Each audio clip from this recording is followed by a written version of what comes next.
The year was 1864, and Arizona territory baked beneath a sun that showed no mercy. The wind carried sand, smoke, and whispers of old blood, things the land never forgot.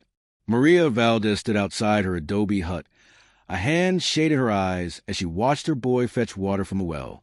Her hands were worn and cracked from years of grinding maize and stitching hides, but her eyes still held a steady calm, like a well that hadn't run dry. "Miguel," she called softly, "fill to the brim this time." The sheriff's men took half the barrels again. The boy nodded, his bare feet padding over the dust. 12 years old, small for his age but quick-eyed and quiet. The other children in town called him mestizo, half-breed, ghost boy. He never answered them. He just clenched his jaw and went back to work. Maria had raised him alone since his father died, a man from the White Mountain Apache.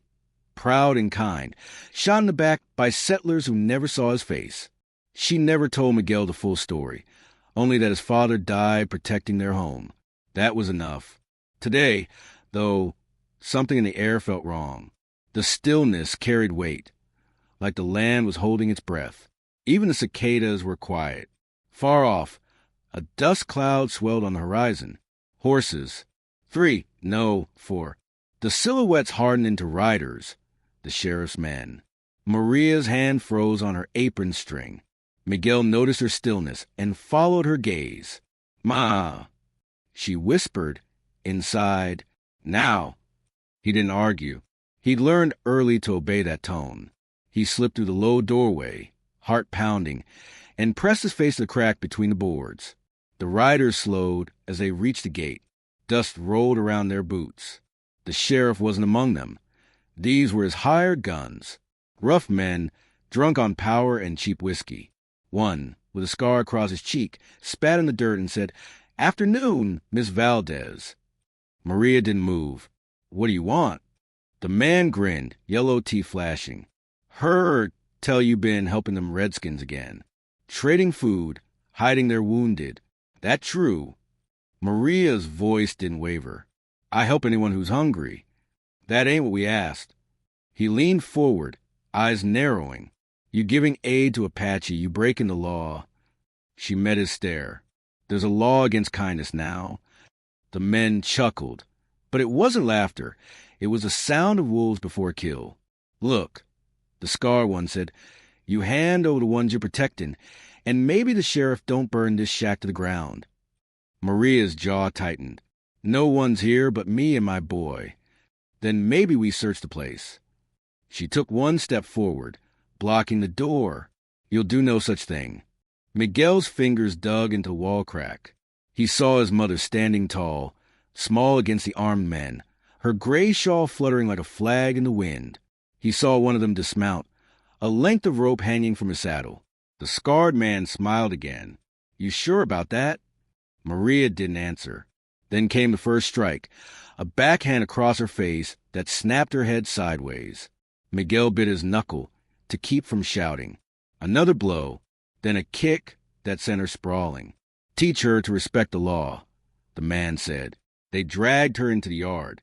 Dust rose around them as they struck again and again. Miguel couldn't watch. He burst out of the house, screaming, "Stop! Leave her alone." One man turned and kicked him square in the chest. The world went white. He fell back, gasping in the dirt, tasting blood. Through the ringing in his ears, he heard his mother's voice, weak but fierce. "Don't you touch my son!" Then a gun cocked. The leader sneered. "Maybe we burn it all down. That'll teach her." A torch was struck. The flame leapt, wild and hungry. Maria tried to rise, but the butt of a rifle struck her temple. She collapsed beside her boy. The men tossed the torch through the doorway. In seconds, the thatched roof caught. Fire roared up, bright as day, devouring everything they owned. Miguel crawled toward his mother, coughing, his vision blurred. She reached out, her palm trembling, finding his face. "Run, Mijo," she whispered. "Run." He shook his head, sobbing.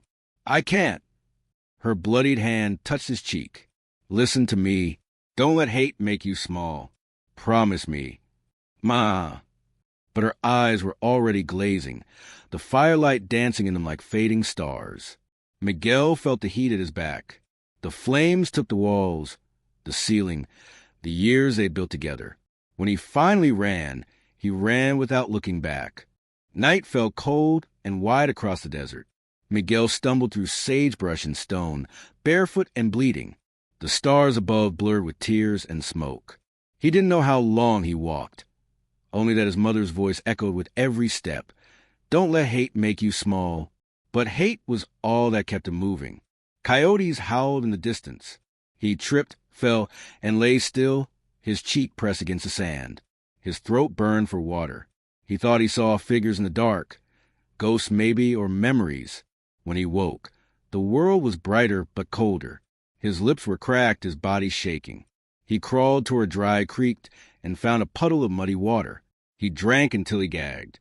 Then he heard hoofbeats. His heart leapt in terror. He ducked behind a mesquite bush. The riders were not the sheriff's men. They were Apache. 5 of them, faces painted, eyes sharp and watchful. The one in front was older, his long hair streaked with gray, wearing an eagle feather at his braid's end. Miguel froze, trembling. He knew what settlers said about the Apache, that they took scalps, that they killed strangers.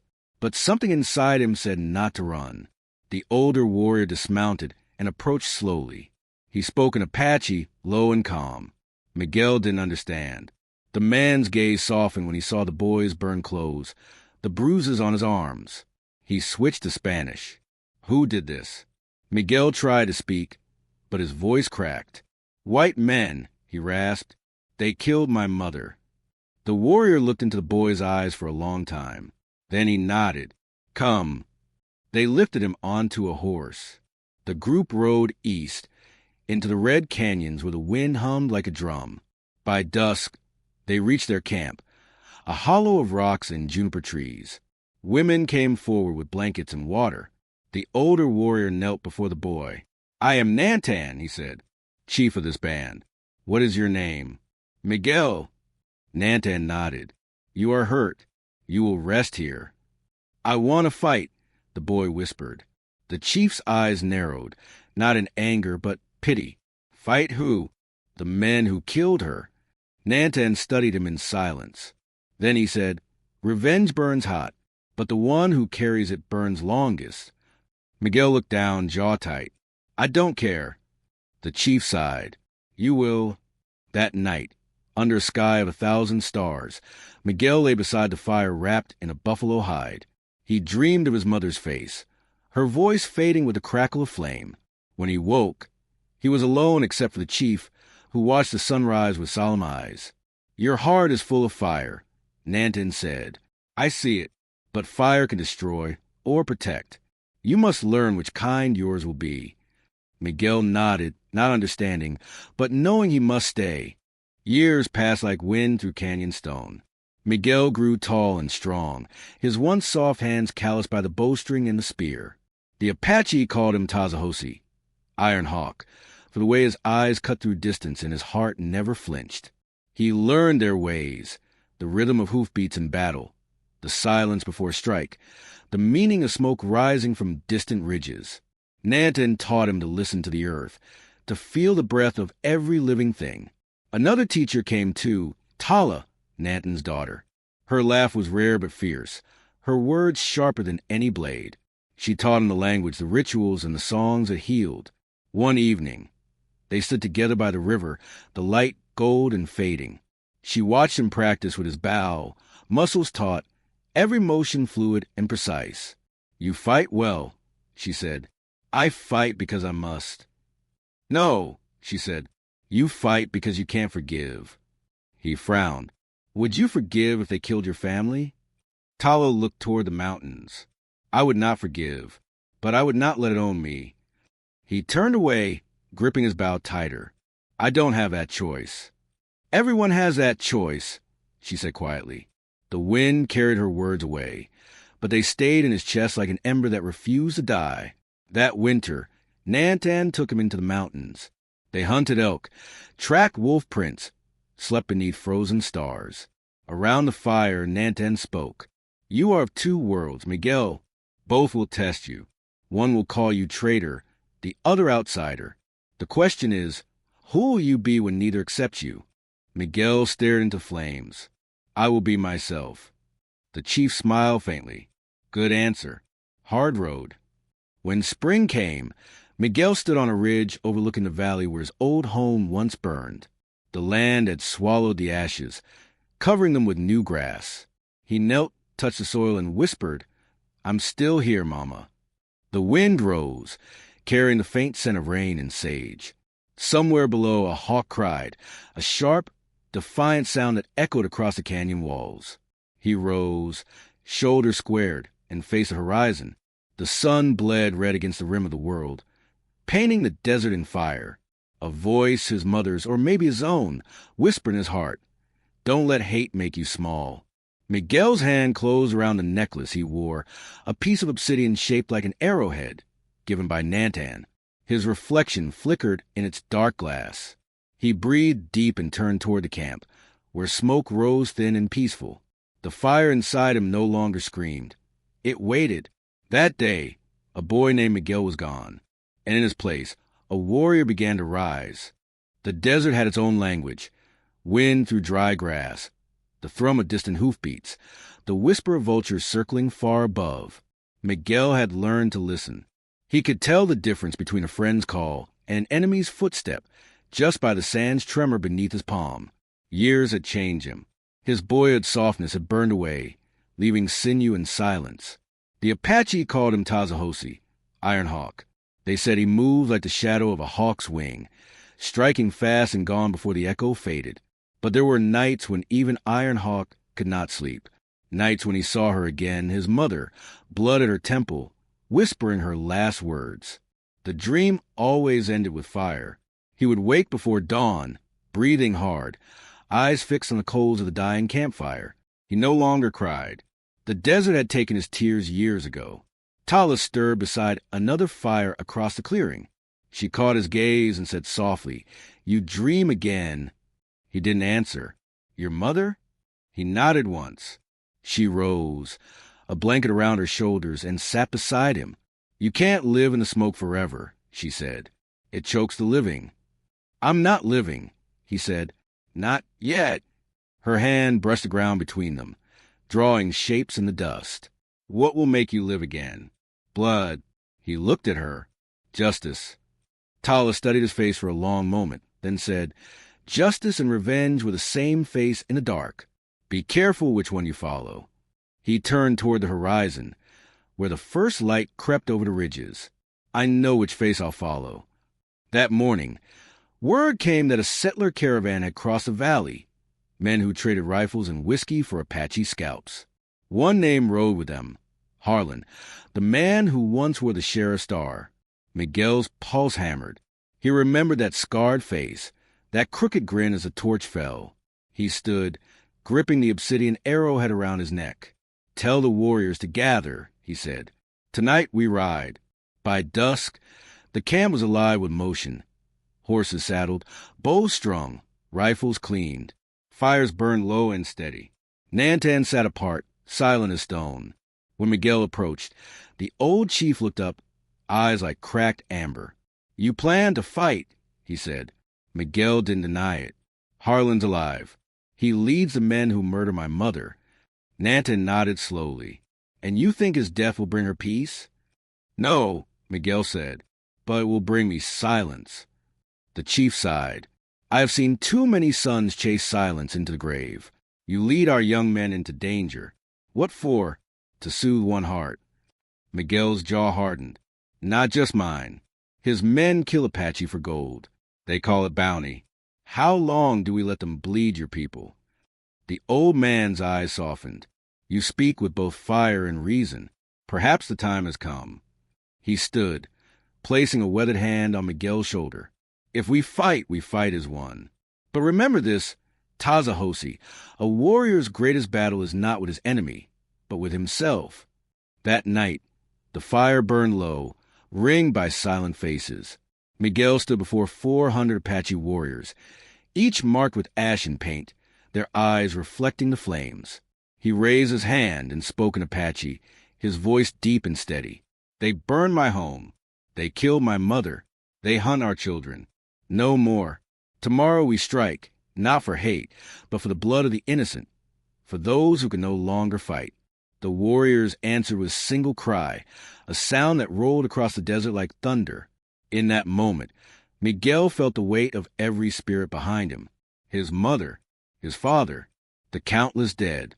When dawn broke, Iron Hawk rode at the head of 400 warriors, the rising sun glinting off obsidian and steel. They reached the trading post by twilight 2 days later. The place was a fortress. Stone walls, watchtowers, barrels stacked with rifles. Harlan's men had built it on blood and stolen land. From the hills above, Miguel watched through a spyglass. He saw guards pacing, heard the laughter of men drunk on power. And in the yard, chains glinting in the last light, 3 Apache captives bound and beaten. His knuckles whitened around the glass. Tala crouched beside him. "We wait until dark." He nodded. No one leave alive. But as the sun dropped, he remembered Nanton's voice. A warrior's greatest battle is not with his enemy, but with himself. He pushed the thought away. The signal came with the cry of an owl. Silent shadows moved from ridge to wall. Knives flashed. Guards fell without sound. Then the gates burst open. The assault began like a storm, swift, brutal, unstoppable. Apache warriors flooded the post, arrows whistling, fire catching on whiskey barrels. Gunfire erupted. Shouts and screams tore the night apart. Miguel rode through smoke and flame, his rifle barking, his heart beating in time with the war drums of his people. He saw one of his men fall, an arrow in his throat. Another fought barehanded against 2 settlers, dragging one down with a roar. Inside the yard, he spotted Harlan, older, heavier, but that same scar cutting across his cheek. The man shouted orders, firing wildly into the dark. Miguel dismounted, stalking through the chaos like a phantom. Each step was a lifetime. When their eyes met, Harlan froze. Recognition hit him like a blow. "You," he gasped. "You're—" "The boy," Miguel said coldly. Harlan's hand went for his revolver. Miguel shot first. The bullet shattered the man's gun hand. Harlan screamed, stumbling back. You don't have to do this." Miguel pressed the barrel to his chest. "Neither did you." Around them, the post burned. The screams of dying men filled the air. Miguel's hand trembled. His mother's face flashed before him, her voice, her plea. "Don't let hate make you small." He lowered the gun. Harlan blinked, stunned. You're letting me go?" Miguel's voice was steel. "I'm not you." He turned away, but before he could step, a shot cracked through the smoke. Harlan jerked once and fell, eyes wide. Behind him, an Apache warrior lowered his bow, face grim. "He killed too many," the man said simply. Miguel stared at the corpse. His stomach turned, not from the death, but from the truth. Mercy meant nothing in the heart of vengeance. The fire raged higher. Men screamed. Horses bolted. The air reeked of smoke and blood. Miguel climbed the wall and fired into the air, shouting in Apache, "Enough! Stop!" The warriors hesitated, confused, faces streaked with soot and rage. "Enough!" he roared again. "We came for justice, not slaughter." Gradually, the killing slowed. Silence crept in, heavy and raw. Miguel dropped to his knees, his chest heaving. All around him lay the wreckage of what he'd become, bodies, ashes, ruin. Tala approached quietly, her face streaked with soot. "You spared him," she said. "He died anyway," Miguel whispered. "You can't control the fire once it's loose," she murmured. He looked up, eyes hollow. "Then maybe I shouldn't have lit it." By dawn, the trading post was nothing but smoldering bones. Smoke drifted low across the valley, clinging to everything it touched. Miguel walked among the dead, his boots crunching over spent shells and broken glass. The survivors, Apache and settler alike, lay wounded, moaning softly. He ordered the captives freed, the injured tended. Every act of mercy was a stone laid against a mountain of guilt rising in him. Nantan was among the wounded, a crimson stain darkening his chest. Miguel ran to him, kneeling. You should have stayed back, he said. The old chief smiled faintly. The hawk cannot call his flock to war and expect the eagle to perch in peace. Don't talk, Miguel said, pressing his hand over the wound. Nanton's fingers grasped his wrist weakly. You led well, but you carried too much fire. Fire burns a heart hollow. Miguel shook his head, eyes wet. I tried to do right. You did what you believed. Now believe in something greater than vengeance. The chief's grip loosened. His eyes clouded but never wavered. The people need more than a warrior. They need a bridge. His breath slowed, then stopped. Miguel bowed his head as the wind shifted, scattering ashes into the dawn. When he rose, he felt the weight of leadership settle on his shoulders like a mantle of stone. Around him, the surviving warriors waited, silent, expectant. He spoke quietly. No more burning. No more raids. We've lost too much. A murmur rippled through them. Some nodded. Others looked away. Tala stepped beside him. You can't undo this night, she said. I know, he said. But maybe I can make sure it never happens again. She looked at him, really looked, and saw the man his mother had hoped he'd become. They buried Nanton on a ridge above the river, under a cairn of smooth stones. Miguel placed the chief's eagle feather at the top. When the wind passed, it made the feather sway like a heartbeat. That evening, as the sky bruised purple, Miguel stood alone overlooking the valley.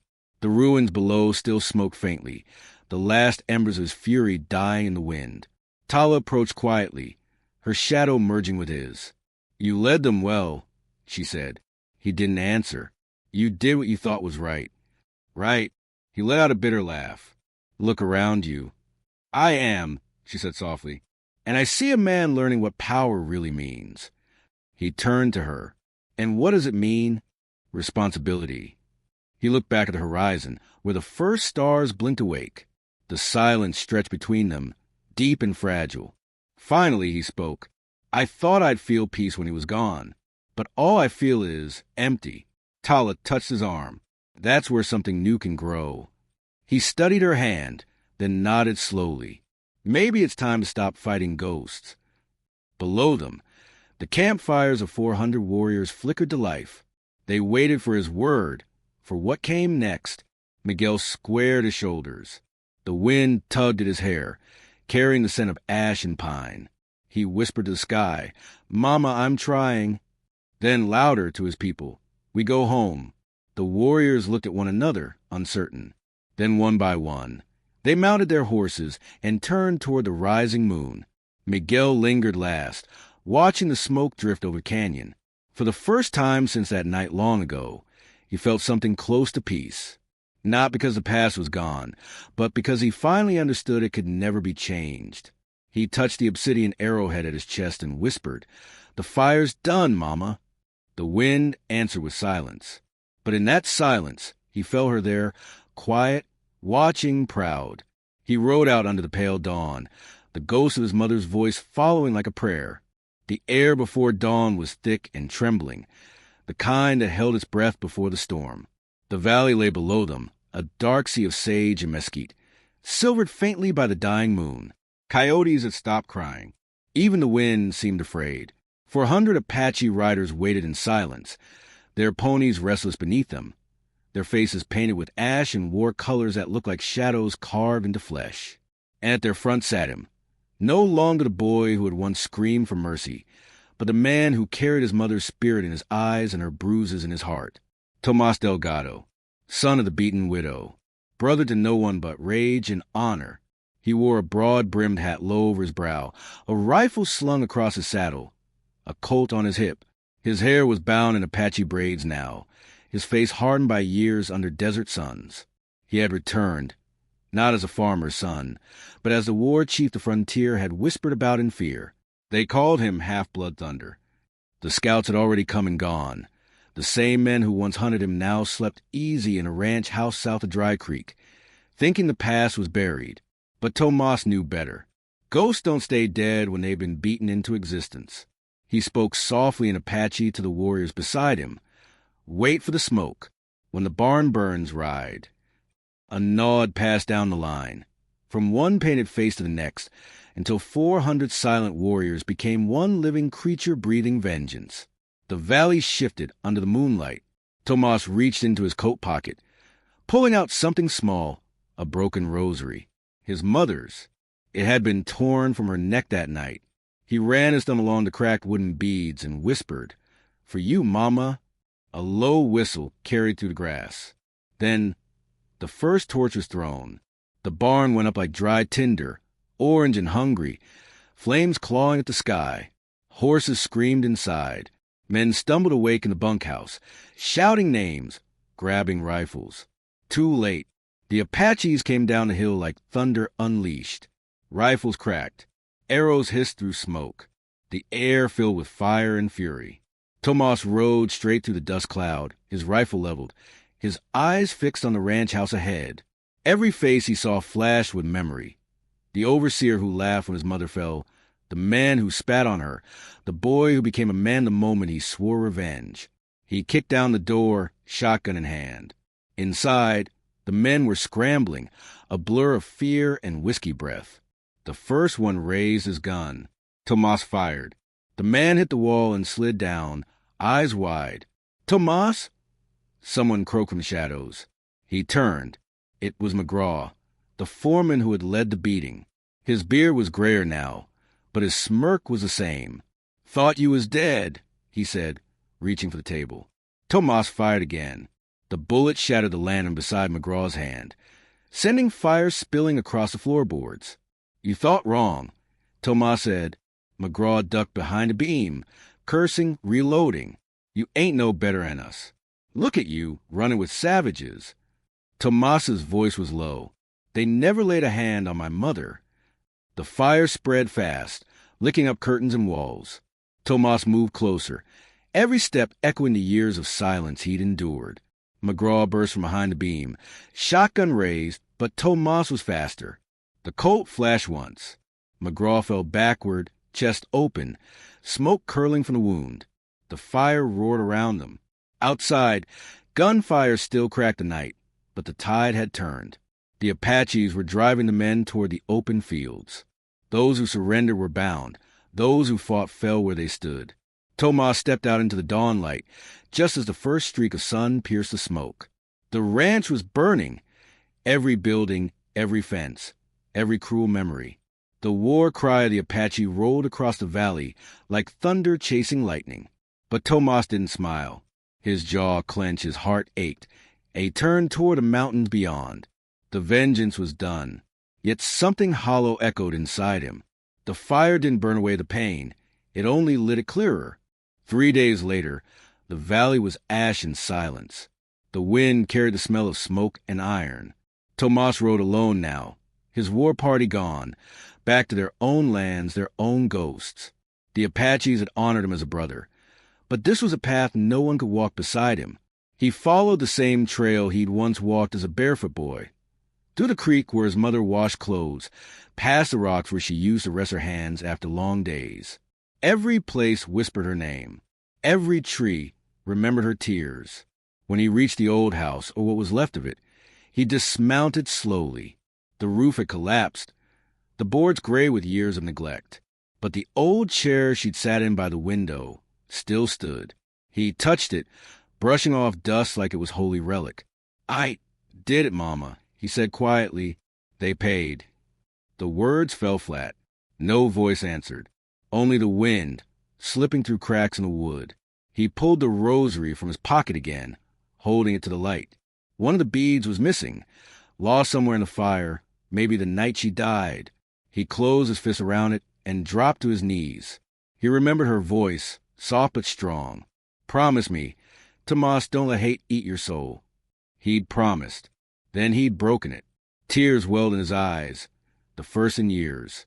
They cut through the dust on his cheeks. He stayed there a long time, until the sun began to set behind the red mesas. Then he heard hooves. Out of the fading light came a rider, not an Apache, but a U.S. cavalry scout. The man stopped a few yards away, hand resting on his rifle. "You Tomas Delgado?" Tomas didn't answer. The scout nodded toward the valley below. "Word is you let him. They're saying you wiped out the McGraw Ranch. The army's riding hard from Fort Bowie.